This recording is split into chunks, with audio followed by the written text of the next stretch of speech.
We float in the void of space 4.6 billion years ago. This is the Orion Spur of our Milky Way galaxy, a quiet neighborhood of gas and dust, but this tranquility is about to end.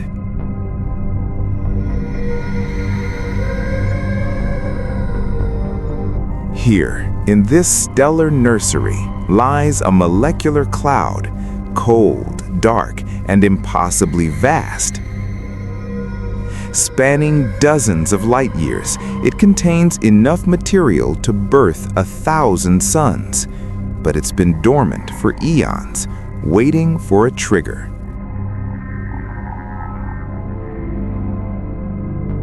And then, catastrophe. A massive star somewhere beyond our view has reached the end of its life. It explodes as a supernova, and its shockwave races through space at millions of miles per hour. When the shockwave strikes our cloud, everything changes. The blast compresses the gas, creating pockets of higher density. And where there is density, gravity takes hold. One particular region, our region, begins to collapse, slowly at first, then faster. Gravity pulls hydrogen and helium atoms inward, along with traces of heavier elements forged in ancient stars. As the cloud collapses, it begins to spin. Conservation of angular momentum turns a chaotic tumble into an organized rotation.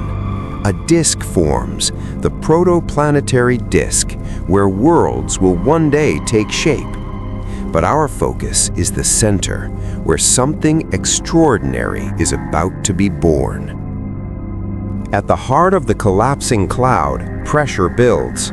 Atoms collide with increasing violence. The temperature soars, 10,000 degrees, then 100,000. The protostar is born. Not yet a true star, but a gravitational furnace. For 100,000 years, it feeds on the surrounding disk, growing larger, denser, hotter. Magnetic fields channel excess material into powerful jets that blast away from the poles at supersonic speeds, clearing the way for what comes next. We descend now toward the core, where the temperature has reached 10 million degrees Celsius. Here, in this crucible of creation, atomic nuclei move so fast that they overcome their natural repulsion. Hydrogen fuses into helium. Mass converts to energy. 4 hydrogen atoms merge to create one helium atom, and in that transaction, matter itself is transformed into light. Nuclear fusion has begun. Our star, our sun, is born. The energy from the core radiates outward, battling against gravity's inward pull. For the first time in 50 million years, the collapse stops. The sun has reached equilibrium, a delicate balance between fusion's outward pressure and gravity's crushing weight. The T-Tauri phase begins, a violent adolescence of stellar flares and powerful stellar winds.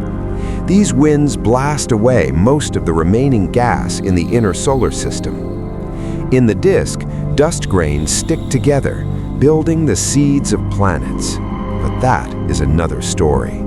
After another 50 million years, the sun settles into its adult life, what astronomers call the main sequence.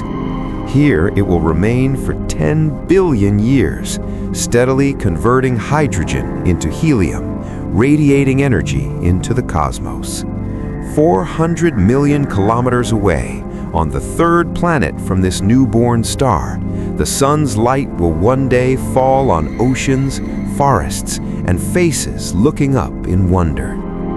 Every atom of carbon in our bodies, every breath of oxygen, every ray of warmth, all gifts from a stellar furnace born from chaos, sculpted by gravity and ignited by fusion.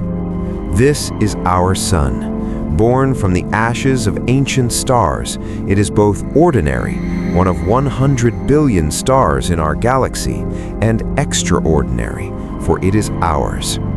The death of stars became the birth of our star, and from our star came everything we know.